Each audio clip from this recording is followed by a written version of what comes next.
विगत दिनों उत्तर प्रदेश के बाहुबली नेता मुख्तार अंसारी के भाई अफजल अंसारी जो गाजीपुर से सांसद है वो पटना आए तो जो राष्ट्रीय जनता दल के नेता तेजस्वी यादव के साथ राष्ट्रीय जनता दल के प्रदेश कार्यालय में उनकी बंद कमरे में बैठक होती है। क्या अफजल अंसारी को तेजस्वी यादव ने बुलाया है? क्या अफजल अंसारी को समाजवादी पार्टी के मुखिया अखिलेश यादव ने तेजस्वी यादव की मदद करने के लिए भेजा है, या अखिलेश यादव खुद समाजवादी पार्टी बिहार में चुनाव लड़ना चाहती है? ऐसे कई सवाल हैं जिसका जवाब हमें ढूंढना होगा। अगर हम जवाब ढूंढने का प्रयास करें तो अफजल अंसारी का बिहार के चुनाव में, आने वाले चुनाव में महत्व समझा जा सकता है। एक तरफ कन्हैया कुमार पप्पू यादव के माध्यम से कांग्रेस पार्टी, राहुल गांधी तेजस्वी यादव को, राष्ट्रीय जनता दल को यह ताव दिखा रही है कि मुसलमान वोट तो हमारे साथ है, अब आपके साथ नहीं है।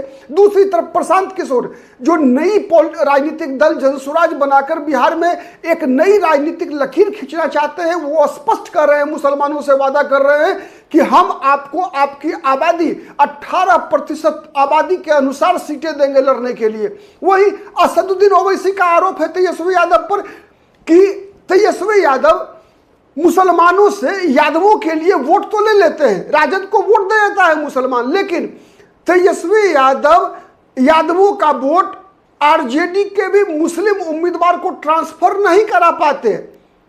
और सबसे ज्यादा असदुद्दीन ओवैसी, ये इतने खतरे हैं तेजस्वी यादव के समक्ष। क्या इन खतरों से बचाने के लिए अफजल अंसारी को तेजस्वी यादव ने बुलाया है या अखिलेश यादव ने भेजा है? ऐसे कई सवाल का जवाब आज हम इस वीडियो में ढूंढने का प्रयास करेंगे। आप देख रहे हैं पॉलिटिकल आइडिया और मैं हूं प्रदीप कुमार। मित्रों, बिहार की जो आबादी है उसमें आप देखेंगे कि एक वोट बैंक के रूप में, एक समुदाय के रूप में सबसे बड़ी ताकत मुसलमानों के पास है। 18% की लगभग आबादी है मुसलमानों की, और बिहार की सत्ता में कौन बैठेगा इसमें उनकी बहुत बड़ी भूमिका होती है। चाहे सत्ता में लाने में या विपक्ष में बैठा देने में भी मुस्लिम मतों की सबसे बड़ी भूमिका होती है। हमने देखा पिछले बार ही 2020 का विधानसभा चुनाव याद कीजिए, अगर ओवैसी की पार्टी ने सीमांचल में खेला नहीं किया होता तो तेजस्वी यादव आज मुख्यमंत्री होते।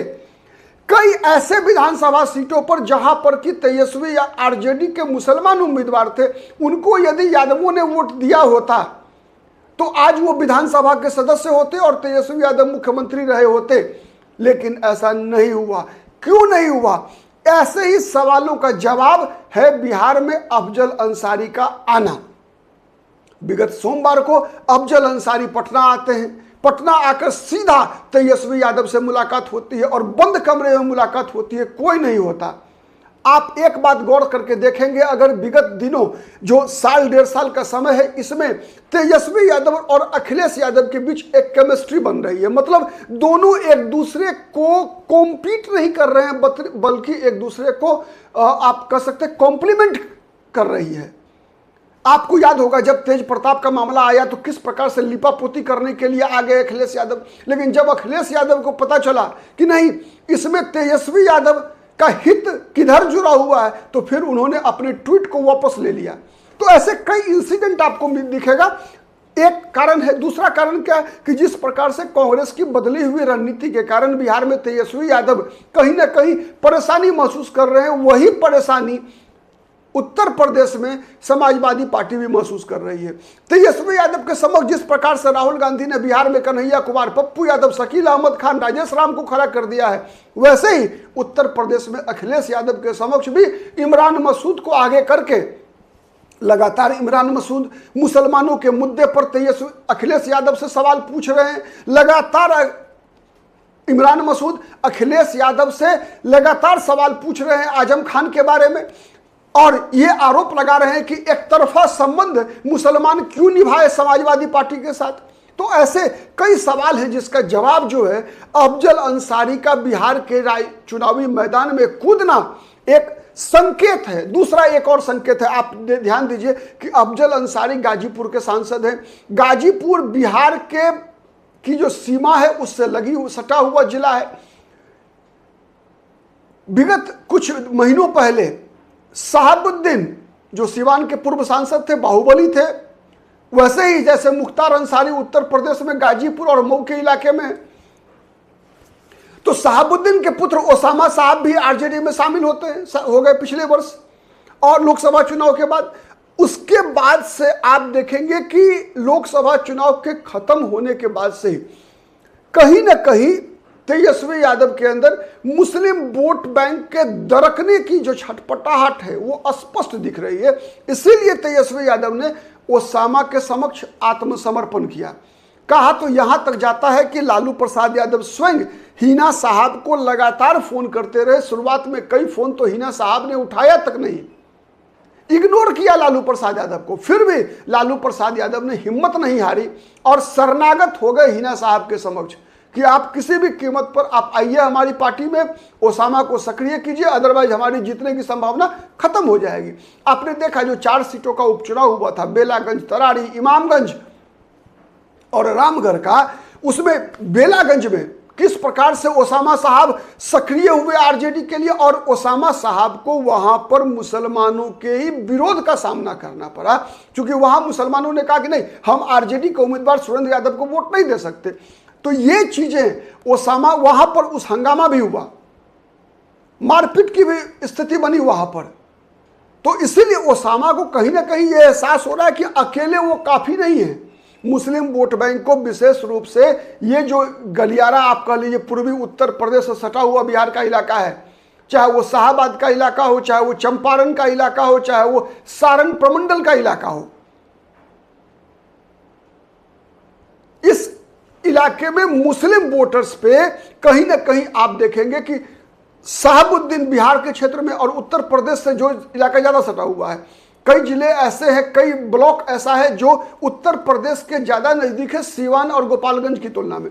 तो वहां पर जो अफजल अंसारी और मुख्तार अंसारी का परिवार है उसका बहुत बड़ा प्रभाव है। तो उस वोट बैंक को आरजेडी के नजदीक लाने में अफजल अंसारी की भूमिका बड़ी बन सकती है और यही कारण है कि तेजस्वी यादव ने आमंत्रित किया या अखिलेश यादव ने भेजा, बात बराबर है, इसमें कोई अंतर नहीं है। लेकिन मकसद एक ही है, मकसद है कि आरजेडी के तरफ मुस्लिम वोट बैंक में जो एक तरह से बिखराव हो रहा है आरजेडी के तरफ से, उसको समेटना। वो वोट जो असदुद्दीन ओवैसी फैक्टर काम नहीं करे, इसलिए बिहार में अफजल अंसारी को सक्रिय करने की योजना है कि भले ही समाजवादी पार्टी चुनाव, विधानसभा के चुनाव में उसे सीट तेजस्वी यादव दे या ना दे, लेकिन ऐसी सूचना है कि एक तरफा मदद करने के लिए ही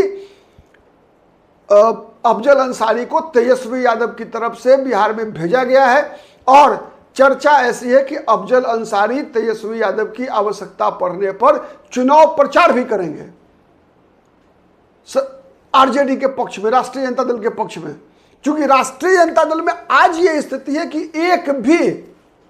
एक भी ऐसा मुस्लिम चेहरा नहीं बचा है जिसकी क्रेडिबिलिटी मुसलमानों के बीच हो, जो मुसलमानों को ये जाके कह सके कि नहीं, आरजेडी में आपका भविष्य सुरक्षित है।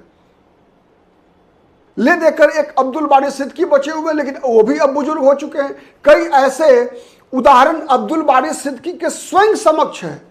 लगातार 3 चुनाव अब्दुल बारी सिद्दीकी हारे हैं, 2 लोकसभा का, 1 विधानसभा का। क्यों हारे?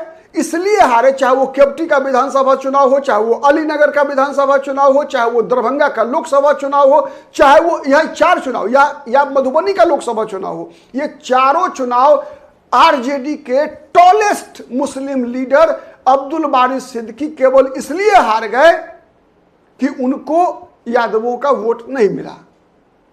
अगर यादवों का वोट मिला होता तो न दरभंगा वो हारते, न मधुबनी से लोकसभा चुनाव हारते, न केवटी से विधानसभा चुनाव हारते, न अलीनगर से विधानसभा चुनाव हारते। केवल यादव जाति के डर से अपना गृह क्षेत्र अब्दुल बारी सिद्दीकी ने अलीनगर विधानसभा से छोड़ दिया था और भागकर केवटी चले गए थे। वहां भी यादवों ने पीछा नहीं छोड़ा और वहां भी यादवों ने हराया अब्दुल बारी सिद्दीकी को। तो ऐसे कई उदाहरण, इसीलिए अब्दुल बारी सिद्दीकी भी कहीं मुंह दिखाने लायक नहीं है अपने समाज के अंदर। तो इसीलिए आरजेडी को कहीं ना कहीं इंपोर्ट करने की आवश्यकता पड़ रही है उत्तर प्रदेश से भी, और शायद शहाबुद्दीन का परिवार अंतिम उम्मीद की किरण हो। आज के लिए इतना ही, बहुत बहुत धन्यवाद। नमस्कार, जय हिंद, जय भारत।